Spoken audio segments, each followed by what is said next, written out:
It is a pleasure to welcome you to this lecture, From Legend to History. Today, I will share with you an analytical framework that bridges the gap between myth and historical reality by decoding the layers of meaning embedded in ancient narratives. Our journey will explore how language, symbols, and cultural context can transform seemingly fantastical legends into structured historical reconstructions. By applying semiotics, connotative analysis, and a multi-level interpretation model, we will move from surface descriptions to the deeper structures of meaning, revealing how these ancient accounts may preserve memories of real places, peoples, and events. Let us begin by looking at how myths speak to us on more than one level of meaning.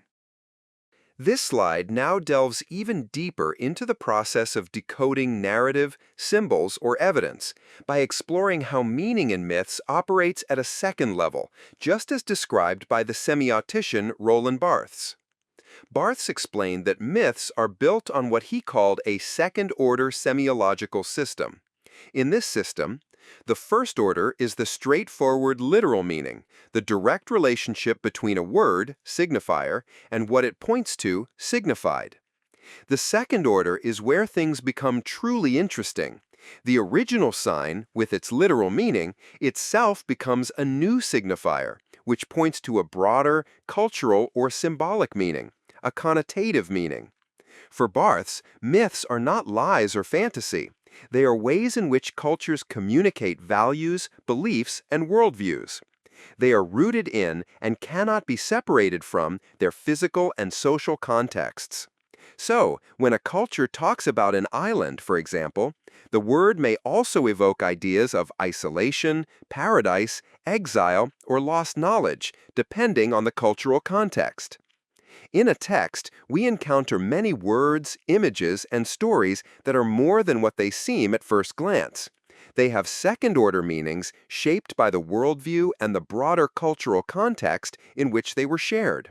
For instance, the idea of a lost advanced civilization might reflect both historical memory and philosophical concerns.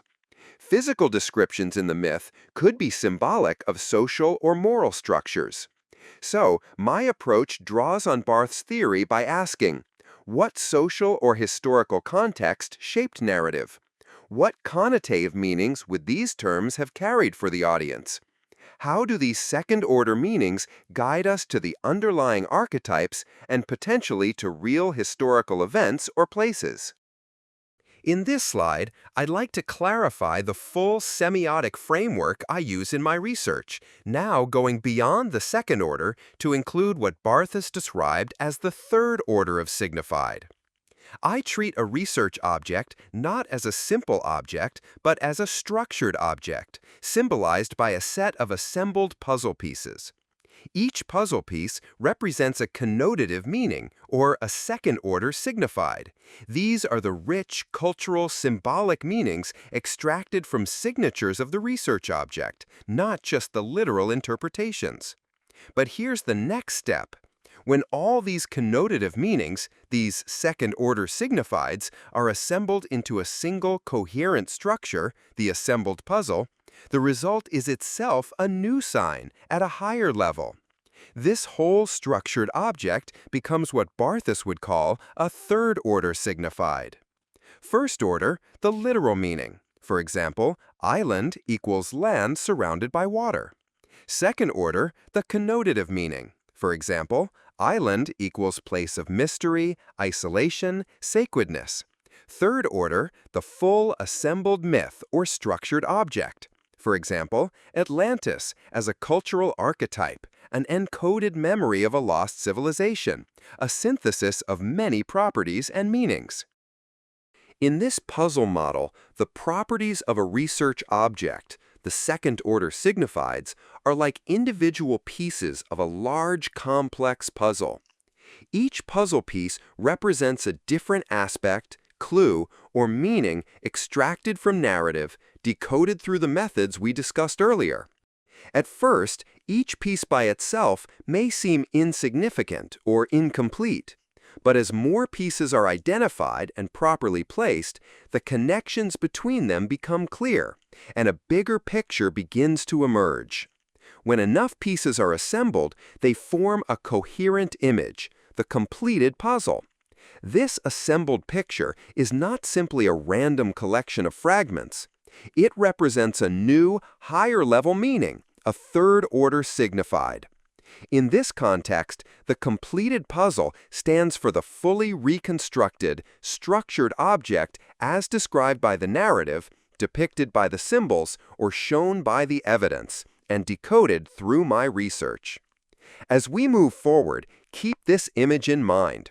Every piece of evidence, every decoded clue, is part of the larger puzzle that, when completed, allows us to truly see the research object for what it was, a complex and multifaceted research object, a historical fact reconstructed from the fragments of legend or myth. In conclusion, the process of moving from legend to history is one of careful decoding, tracing each fragment of meaning from its literal expression through its connotative associations to its place in a complete, structured object.